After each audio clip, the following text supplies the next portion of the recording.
Welcome to the Americana Bistro Grill. I'm your host, Roberto Alvarez-Galloso, serving you the best. Serving you the best in Americana music. And right now, we're having a very, very special guest. Her name is Nina Ricci, but before we go on, I still have some things to take care of here, which I will. And now we're taking care of everything here. So, I'm going to start the interview. I'm going to start inviting Nina Ricci to come. I'm just ready for her. She is one of the greatest in Americana music. And she recently recorded an album called Fare Thee Well, which is a tribute to Joan Baez. We're now going to get her soon here. Yes, thanks, and we're getting ready. I've always wanted to have her in an interview, but now the time has come to see Nina Ricci. Hello, Nina. Hello, Roberto. How are you? For me, it is a privilege and an honor to have you. The only thing I regret was not having met you personally when you were here in Florida, is that I had to take care of some business with my father, who was in his last months of life. He had passed away last week. Yes, I heard that. I'm sorry to hear that. Yeah, when you were here... my dad passed when I was 15, so I know what that's like. Yeah, thank you. When you were here, and I wanted to interview you in person, and also meet Teresa, your mother, who is a very nice person. I wanted to do that, but the thing was that my father was in his last months, and he wanted to meet a Christian artist. And the Christian artist, whose name is Danny Berrios, wanted to also meet my dad. So I couldn't refuse that request. No, I totally understand that. And then the last but not least, I wanted to do a personal interview afterwards, but then everything else broke loose. One day we're going to have a personal interview, but now I'm content with this. Yes, this works. I wanted to get started with your new album, Fare Thee Well, which I loved a lot. It was a tribute to Joan Baez. What inspired you to record a tribute to Joan Baez? Well, I started listening to Joan when I was about 15 years old. I had come across her music on a soundtrack, and at first I was attracted to her voice and her presence, and later as attracted to her as a guitarist as well, because she's a very good guitarist. But last year she was on her farewell tour, and having been a fan for 10, 12 years, something like that, it just seemed like the appropriate thing to do and something that I really wanted to do. Another folk singer suggested that I should take on this project, and it was like he was suggesting something that was already in my heart to do, so I just wanted to do it. Well, actually what you have done was revive folk music and Americana music for the 21st century. You're now a continuation of Joan Baez. It's like if she has just passed the baton to you. And I heard the album. I heard the album. I thought I was hearing Joan Baez or hearing you, and I had the same tranquility, the same things that I would hear from Joan Baez, I heard from you, and I like it.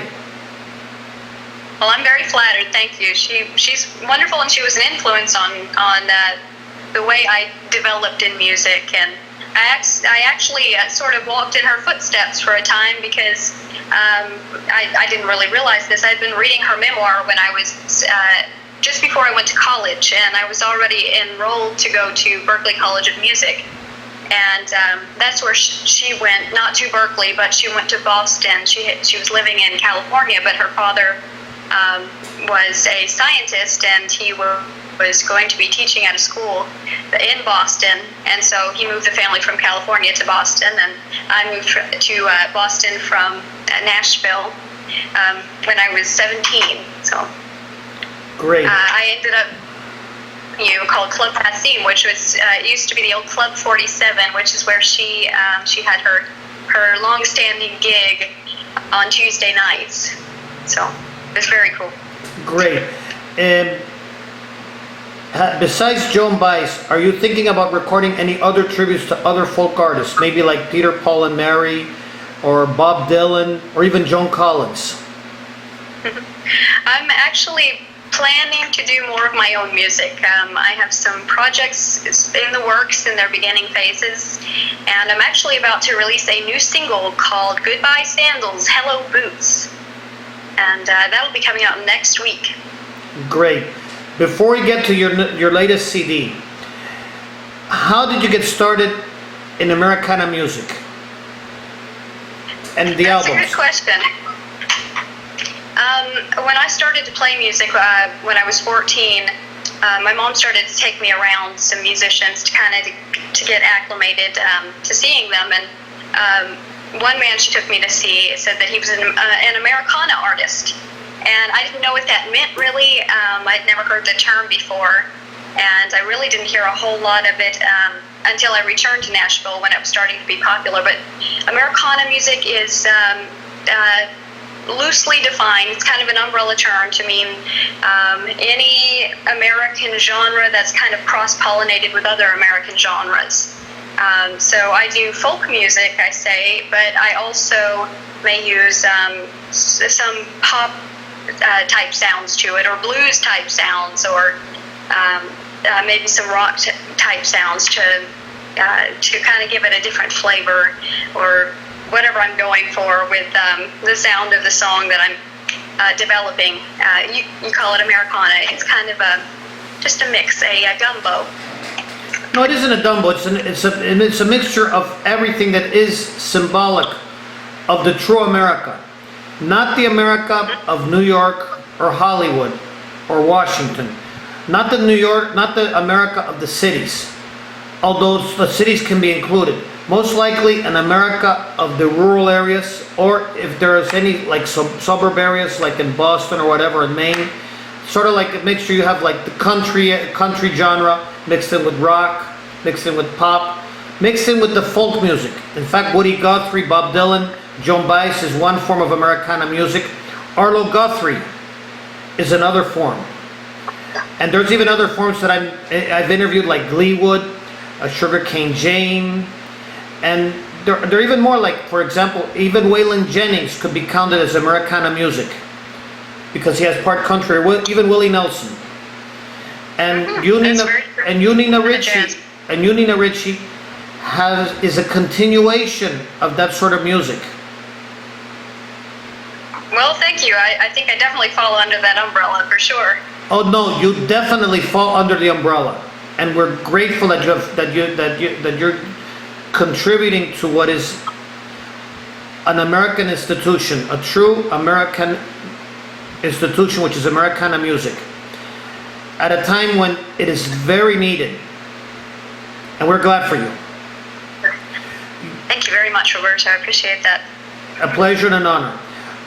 You're going to record an album of personal songs that you've written, no covers. What is the album called, and what is it about? Well, I can't reveal all of that. I have one project that I'm planning to do, mainly my songs. I may mix in some songs from my dad, who was a songwriter as well. But they will probably be songs about people's lives. Maybe my life, maybe somewhat my dad's life. But it'll be a story album. Great. That's about all I can reveal. But now, going back a little bit, you've recorded fairly well, but you've also recorded previous albums.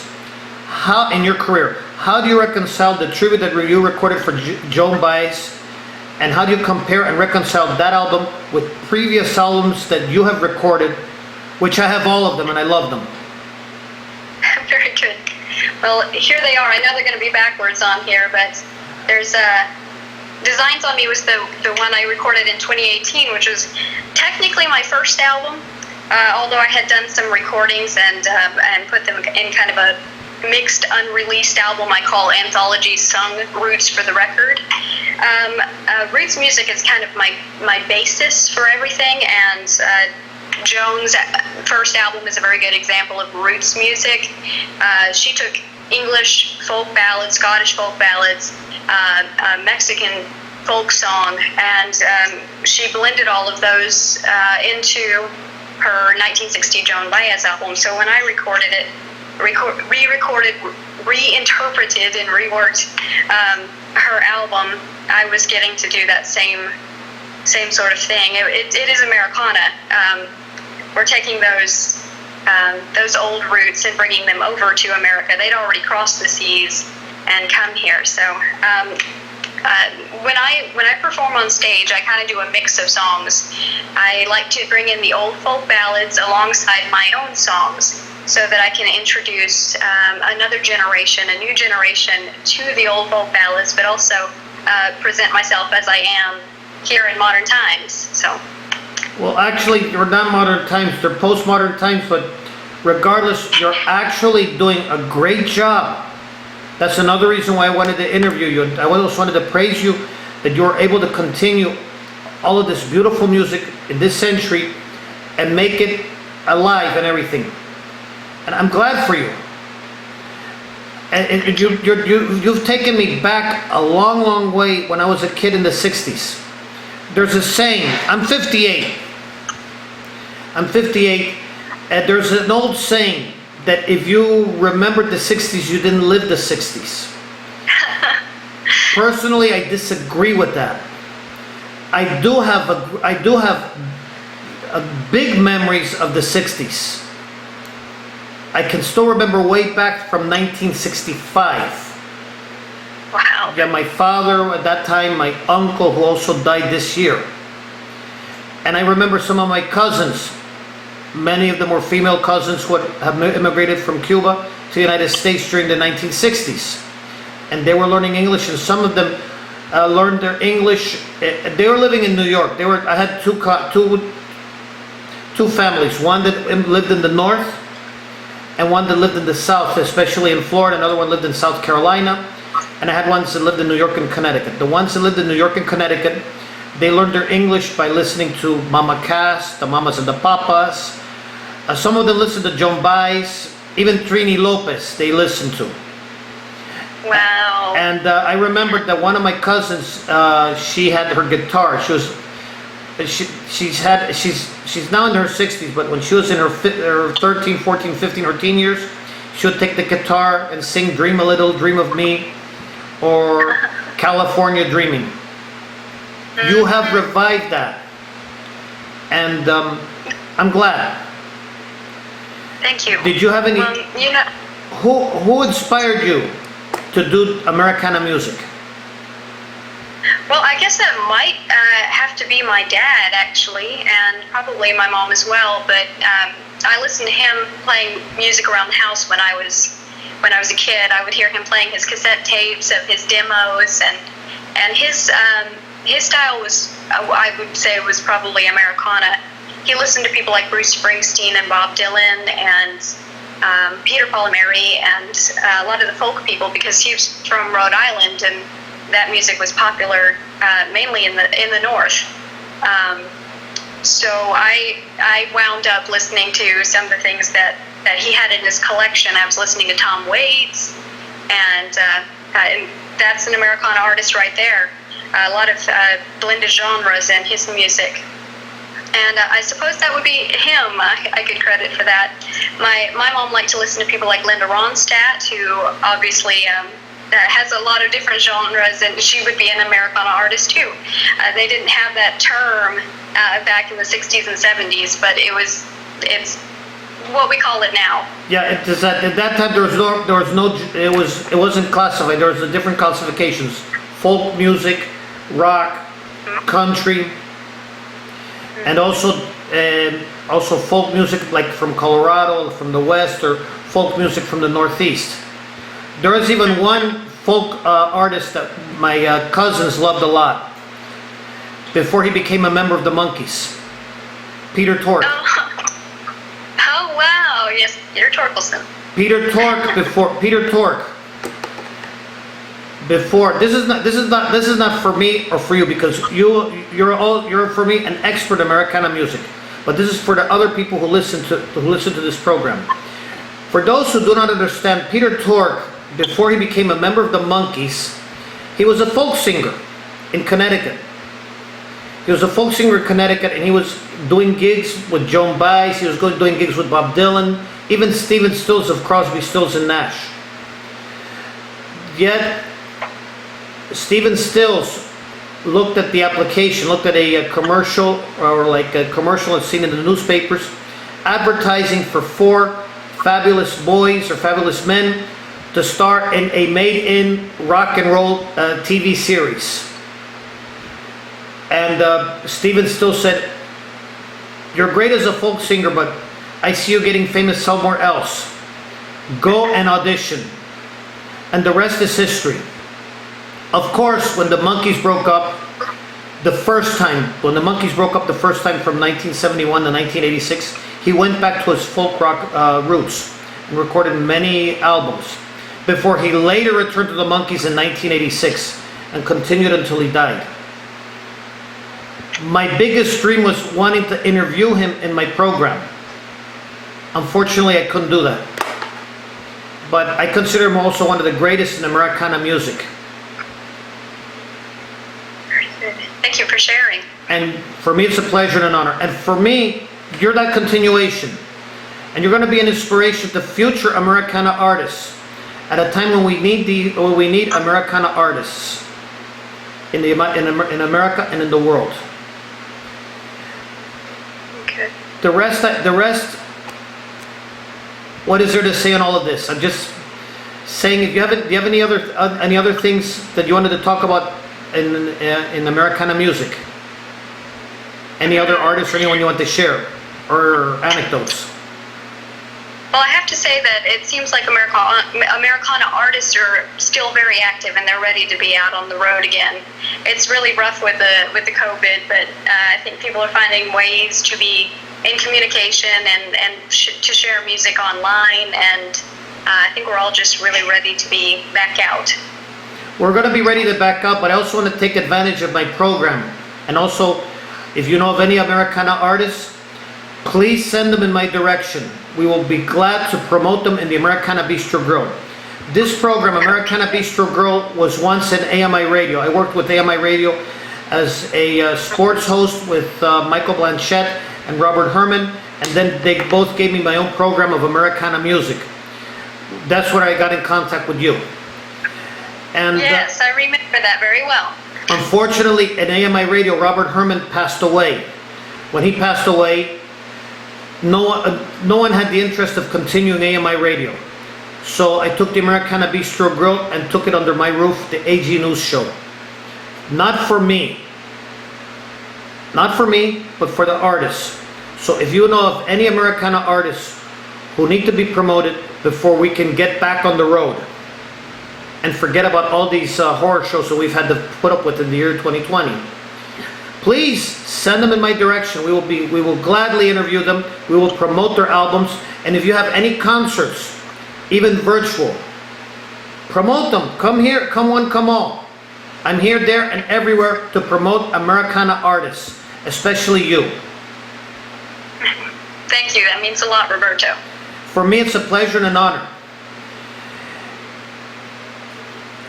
And It's mine too.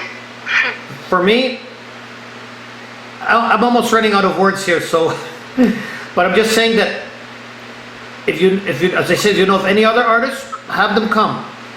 What I'm gonna do is, I'm gonna give you some final words, and then I'm gonna say goodbye later on after we finish the show.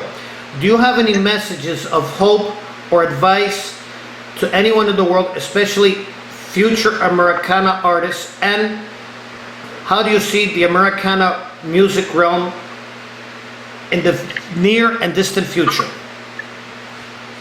Well, I think the message of hope is always to turn to the Lord, because if you have troubles, He's the one who can take them away. As to the future of Americana, I think that a lot of artists, especially during the season, are finding that this, as much as it has been hard to be off the road, it has been a much needed relief. So I think that when the gates are open again and we're able to go to venues, I really think that that there's going to be a lot more music, but hopefully a lot more conscientious music that is well crafted. That's the hope. I see music going forward, but it seems like a lot of us are going backwards to go forwards. We're going back to our roots and trying to move things along, and I guess that's the way to do it. Great. Before I leave, I'm going to be I have two more things to discuss. Since you have accepted our invitation, and it was an honor to have you here, we're going to give you a souvenir of the Americana Bistro Grill. Oh wow! No, I love that. This is not me being facetious or praising myself. Actually, I am praising the works of a caricaturist called Reynold de Cuba. He is the Cuban version of Da Vinci, Goya, Rembrandt, Rubens, and he's sort of a little bit like Bob Dylan with his paintings. Since American laws and international laws say that I have to reveal my sources, he is my first cousin, but not because he is my first cousin that I am promoting him. Because I also have relatives who are also artists, I could promote them too, but I'm not doing that because of the family ties. I'm doing this because I want people to, if they want a caricature, they could talk with him in Facebook via Facebook Messenger, and he will gladly do a caricature. If you know anyone who's going to Cuba, although I don't see anybody going to Cuba now, go ahead and get someone to do the caricature. So that's it. And of course, I'm going to be issuing a challenge. Not to you, but to the general public. I want the general public to take advantage and buy your albums, and buy all of the Americana albums, which are available in all of the digital mediums. I think you have a web page also with your That's the main place to buy from. It's the way you can support me the best is by buying my albums and just song recordings at Nina Ricci Music, NINARICCI Music. Great. .com. Great. I've challenged everybody to buy Nina Ricci's albums from NinaRicciMusic.com. Also, I have two other challenges. My other challenge is I'm challenging everybody to support your local independent artists and your Americana artists. They're doing a great job. They're promoting what is the greatest music. And for those of you who are interested, please make a donation to the Health Alliance of Austin Musicians. The Health Alliance of Austin Musicians is an organization in Austin, Texas, designed to help the musicians in Austin, Texas get the medical insurance and medical care that they need, because many of them, without the Health Alliance of Austin Musicians, will not have enough to protect them in case they get ill. The worst thing that could happen to an artist or to anybody is to get ill and not have enough insurance or not enough to pay medical bills. That is my first challenge was buy from NinaRicciMusic.com. The second one was support the Health Alliance of Austin Musicians at myham.org. And my third challenge is to help the farmers of Nebraska and the Nebraska Farm Bureau. If I'm not mistaken, their webpage is nefb.org. And please help any similar organizations that will help our farmers in the American countryside and in the heartland. Especially in Nebraska, where they do need the help in order to grow organic material, organic foods, and in order to bring domestic organic foods to our table, because we need our farmers. We need them very much for our food supply, and we also need to help them because they are part of our Americana lives. And I also wanted to thank you, Nina, for coming and visiting us. It was for me a pleasure and an honor. I declare that one day we will be doing this in person. I would love that, from your lips to God's ears. And I also want to thank Teresa. She's one of the greatest people in the world. I hope one day to include her in the interview, because for me she seems to be a very, very nice person. and she's one of the greatest. Of course, we have you as a great example, who has promoted Americana music and has promoted music that is truly American, with no artificial flavors. My best wishes, before I say goodbye to you, I'm going to say goodbye to you separately, but to my public, to everyone, from the heart of Kendall, which is the rural area of Miami. I'm not in the city, I'm in the rural area. Very cool. To the rest of the world, peace in, peace out, and peace everywhere. And in the words of Laura Marie is the Texas singer-songwriter. She's also a folk and Americana singer. I love her music a lot. You should visit her at lauramarimusic.com or Google her, Laura Marie Music. Be love, because she wrote a song called Be Love, and we need love more than ever. We need love, we need peace. And of course, remember, our independent musicians are essential. Don't let anybody tell you otherwise. They are essential. We need independent artists, especially Americana artists, in these times when people are actually stressed out. And you, Nina, have done your part. My best wishes. Thank you. That means a lot. And may God bless you. But don't hang up. I'm just hanging up here with the Americana Bistro Grill. So peace in, peace out, and peace everywhere. And God bless. Don't take it, like the wizard says, don't look behind the mirror. Don't look behind the finger. I'll explain afterwards. Yeah, you'll have to. Yeah.